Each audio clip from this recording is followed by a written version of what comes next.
이제부터는 거대 자금을 가진 자산가들이 아파트 한 채 외에 다른 자산으로 건물을 어떻게 사는지, 그리고 왜 사는지, 그리고 최근에는 어디에 사고 있는지에 대해서 얘기해 보려 합니다. 이제 우리는 부동산 자산 구조를 어떻게 짜는 게 좋을까요? 결론부터 말씀드리면 개인 명의의 아파트 한 채와 그리고 법인 명의의 상업용 부동산입니다. 다주택은 취득세 중과세, 종부세 중과세, 보유세 중과세, 양도세 중과세, 수익이 날 수가 없는 구조입니다. 그러면 전략은 이렇게 단순해지죠. 주택은 개인 명의로 된 똘똘한 한 채로 끝내야 합니다.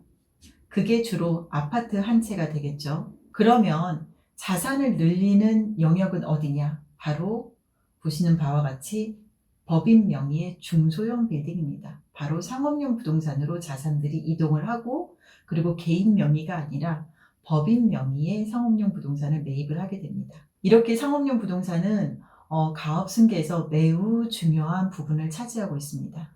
우리나라 경제 발전기의 대부분은 주로 부의 축적은 유통이라던가 제조업을 기반으로 이루어졌는데, 그렇게 성장한 회사를 자녀에게 이전하기가 지금은 매우 어려워졌습니다.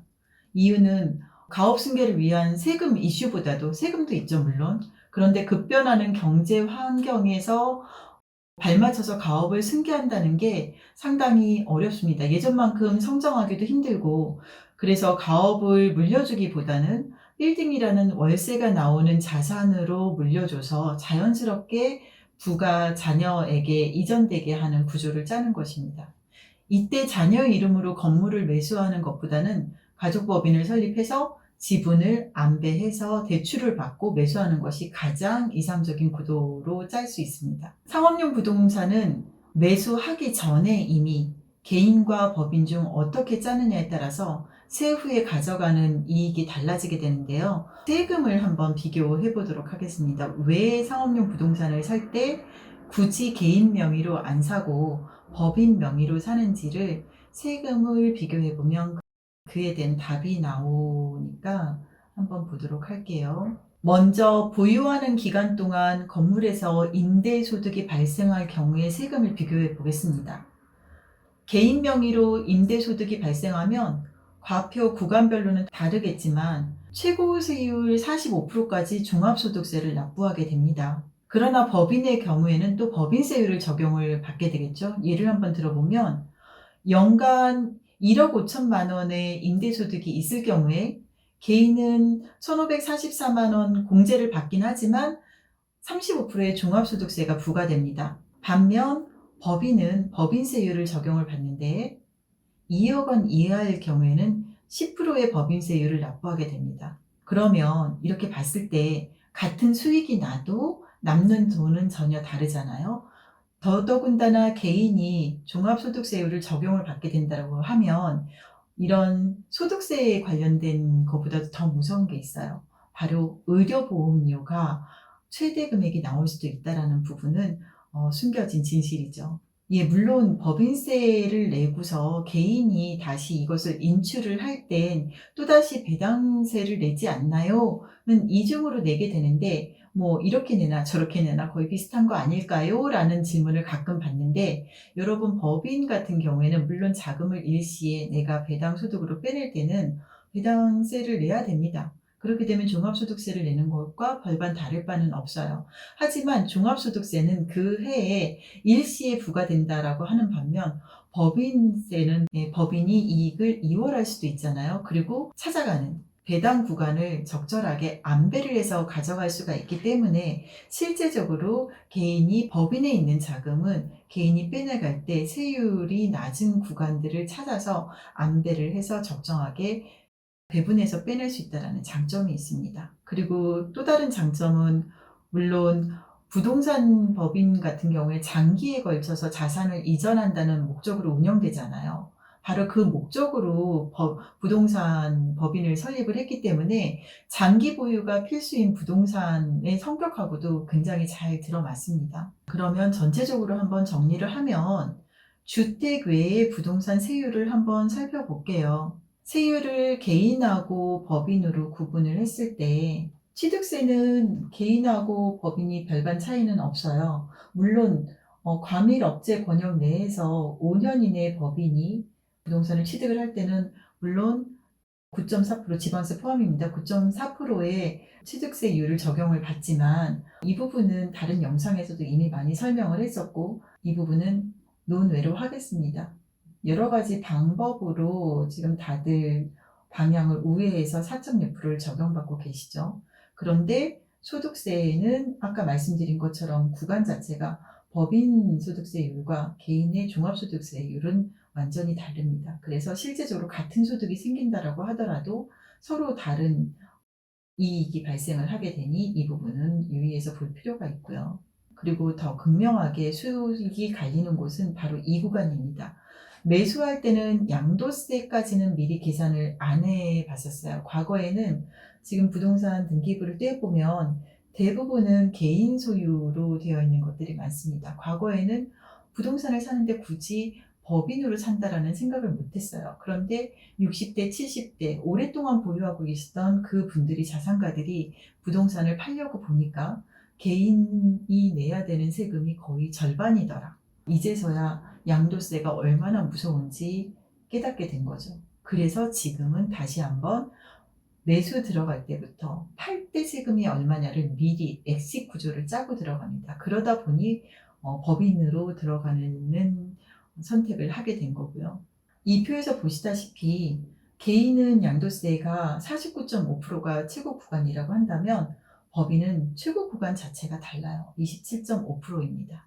이러한 세금보다도 더 중요한 게 한 가지가 더 있어요. 바로 대출입니다.